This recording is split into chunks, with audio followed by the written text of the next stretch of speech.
Welcome to the Magic on the Inside podcast by the Sisters Enchanted, where we chat magic, hot topics, personal development, and good old-fashioned life. Brew up something delicious and sit with us for a spell.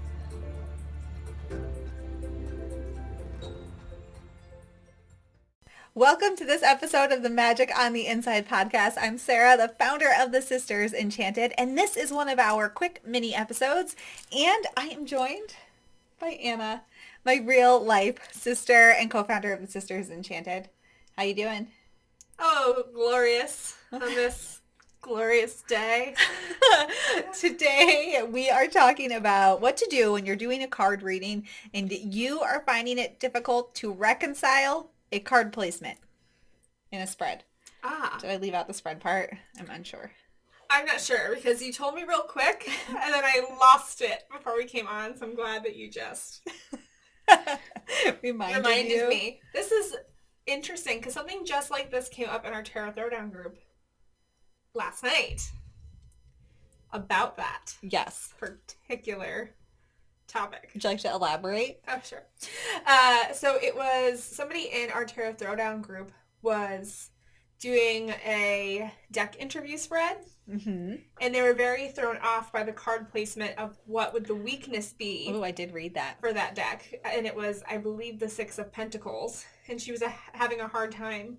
It was the Six of Cups. No, it was Pentacles. Oh, my bad. Because there was a Libra sign. And then the lady handing.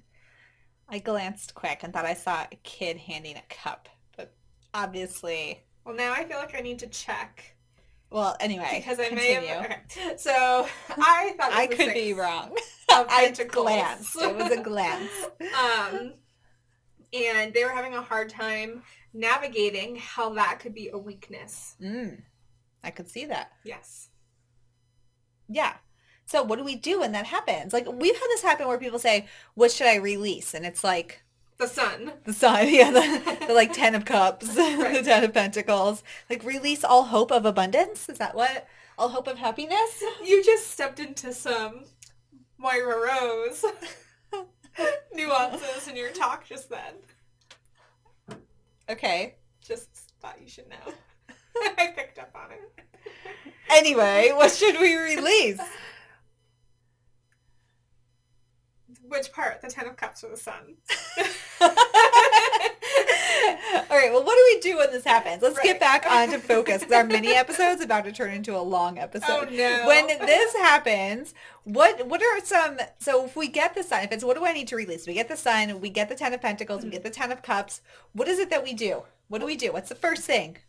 Well, you could realize that maybe you're focusing on something that you already have, so you need to release the idea that you're perseverating, as you would maybe say. That you don't have it? That you don't have it. Or even when you're looking at something like a sun card, because you're looking at it in kind of a shadowy aspect, is it something like your ego self has gotten in the way a little bit and you need to release the need to be that and move forward? So I guess there's kind of a few different ways that you could look at it. But I would almost take the positive regular idea of that card and then like walk backwards from it. Because alternatively, we see this if the card spread, the position says, what should I call into my life right now? And then you get like the 3 of Swords. Right. Or like the 10 of Swords or Wands or something. You're like, I don't think I need heartbreak and despair. Right. And so we can look at that though as maybe a shift in perspective around that thing. And of course, tarot is intuitive. So you want to ask yourself, well, what am I, what's coming up for me here? And what are the other cards around it? Because in that situation, what do I need more of? And you get the 3 of Swords. If it was a spread where, it's like, what do I need to release? What am I not seeing? What do I need more of? And these kinds of questions. And you're releasing, I don't know, like maybe your overall message is to release your negative emotions. That's what you're taking. What do I need more of? The 3 of Swords.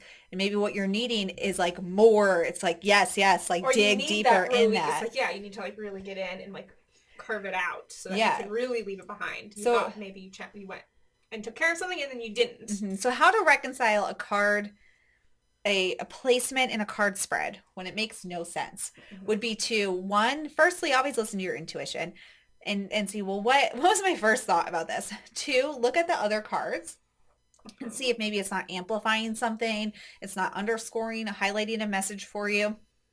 Three, maybe just be very intentional and even say, okay, well, I'm having trouble reconciling this, but I'm going to intentionally say that I think this is what I need to make everything else here that made sense happen.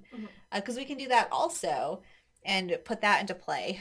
One thing I wouldn't do is like pull 5 more cards over and over. You could always pull a clarifying card and say, I'm not quite sure. Like, what's the next part of this? Like, I have found though that sometimes it just becomes like more chaos. And you're like, not helpful, not helpful, not helpful.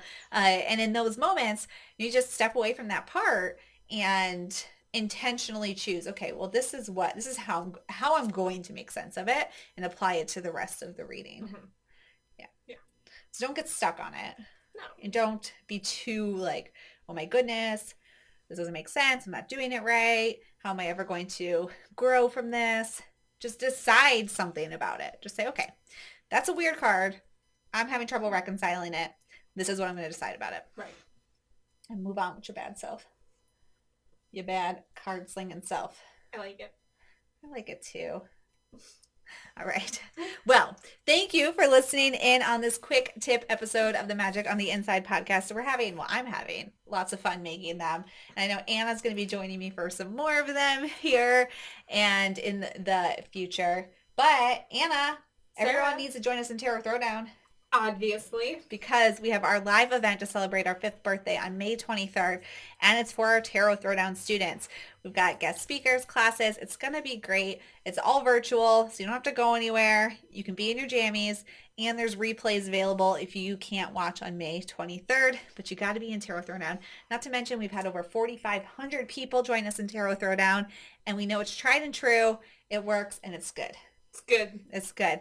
All right. Until next time, my magical friends, we hope that you have an enchanted rest of your day ahead. Bye.